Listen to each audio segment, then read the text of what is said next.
Blessed day to everyone. I am Alyssi Sendon and welcome again to day 127 of 365 Daily Devotion with Bible Character Edition.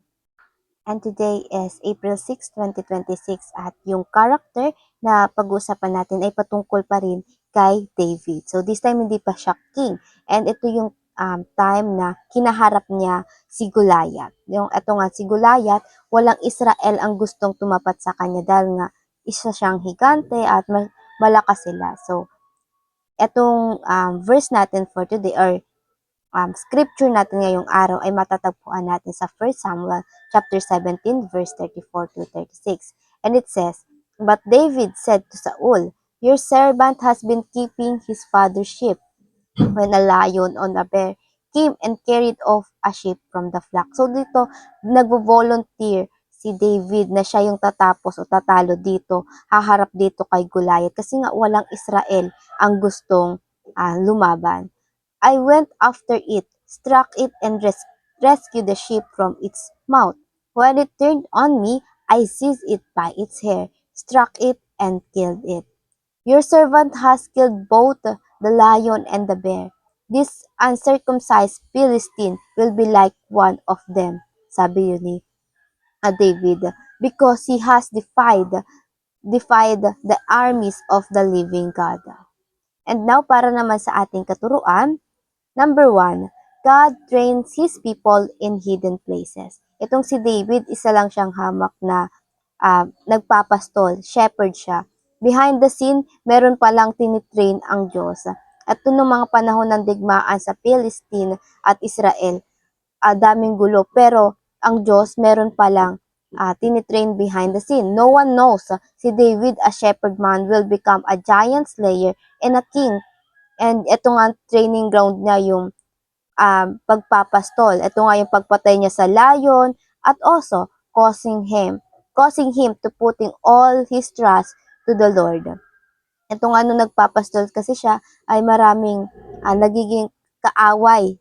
Nakain nga yung mga tupa, itong lion at oso. At ito yung dahilan, kumbaga ito yung training ground niya, yung pagprotekta niya dito sa mga tupa. Yung mga pagprotekta niya sa kanyang mga tupa is his training ground because he will become a king. At hindi lang tupa ang inaalagaan niya, kundi buong Israel. Ganun rin sa atin. Marahil hindi pa natin maunawaan, pero marahil kung nasan man tayo ngayon, maybe this is our hidden place where God training us to something bigger task. And pangalawa, God faithfulness is in the past, secure the future. Ito nga sa 1 Samuel chapter 17 verse 37. The Lord who rescued me from the paw, ito yung sinabi ni David, of the lion and the paw of the bear will rescue me from the land or from the hand of this Philistine. Ito yung pagpapatotoo ni David kay Saul patungkol sa katapatan sa kanya ng Diyos.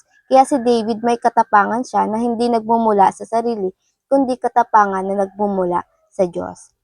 God shows His faithfulness in the past and secure the victory in the future. Hindi nagbabago ang Diyos. You get an answer to your prayer in the past. Then He will do it again and again. His love, His grace, and His protection will last because He is faithful. And pangatlo, God fights His battles using His servant. The battle between David and Goliath is not actually David versus Goliath, but instead God against Goliath. And David recognized that nung kinaharap niya itong si Goliath, alam niya na hindi ito yung mismong laban niya, kundi ito yung laban ng Diyos.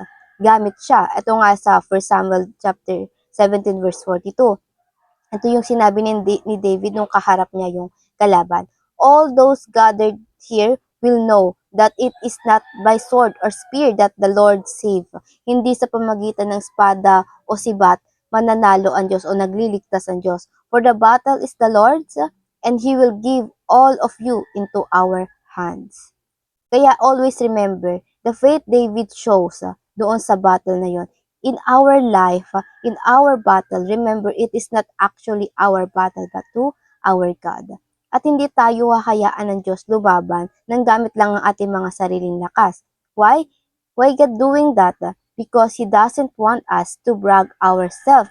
He doesn't want to boast ourselves, but His self alone. Kung gusto ng Diyos na kung maitataas man tayo, hindi ang ating mga sarili, kundi ang kanyang ngalan.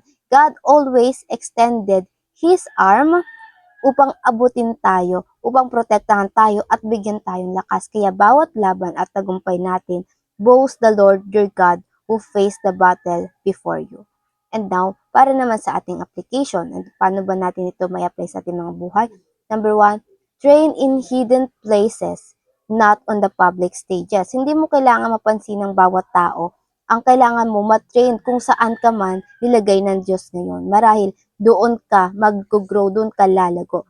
Bago si David umarap kay Goliath, hinarap niya muna yung oso at leon.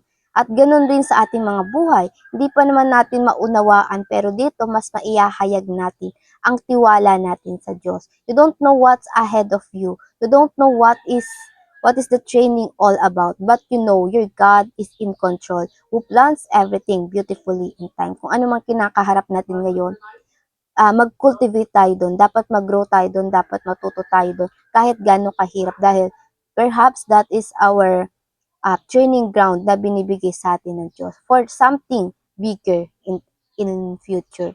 Kaya, nasang situation ka man ngayon, take it as great training ground for you for something bigger planned for you.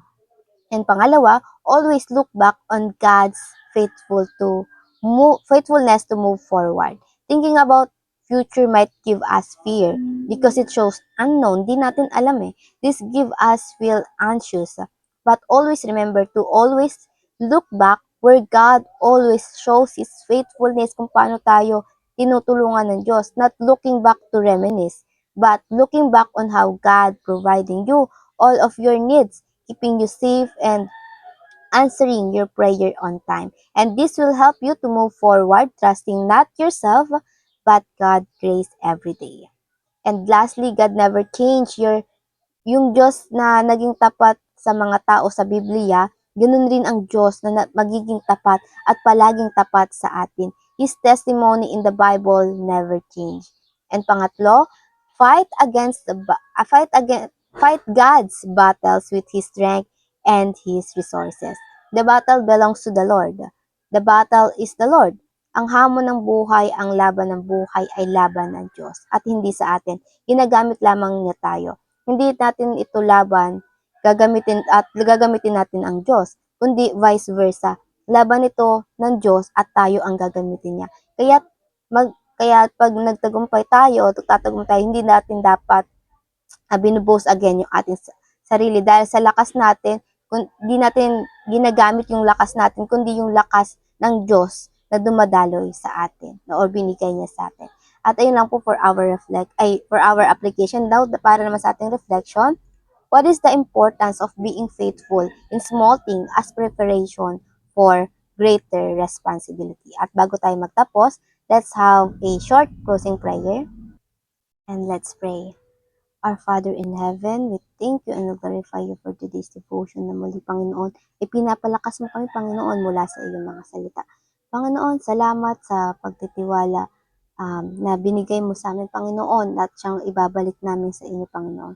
Panginoon, salamat at tinitrain nyo kami, Lord God, in hidden place, Lord God, at hindi in public place kung saan, Panginoon, alam namin magiging dahilan ng aming pag-boast sa sarili namin, Panginoon. Panginoon, tulungan niyo kami maging humble sa inyong harapan, Panginoon, at kumilos ng naaayon sa inyong kagustuhan.